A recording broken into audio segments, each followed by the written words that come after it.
A nossa referência é a matriz. Qual que é a matriz? O povo Yorubá.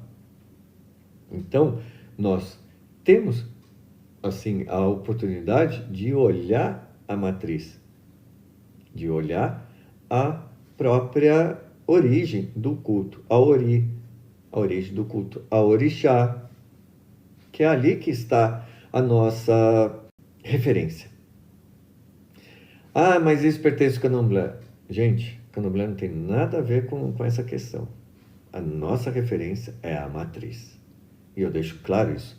Nos anos 80, o que nós vimos hoje modificou um pouco, hoje é outras questões, mas a nossa referência ainda continua sendo a matriz.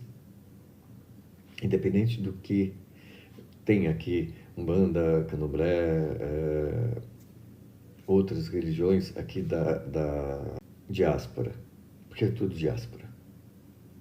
Não existe batuque, não existe candomblé, não existe umbanda em nenhum lugar lá da África. Todas foram fundamentadas aqui. Então, todas foram elaboradas aqui.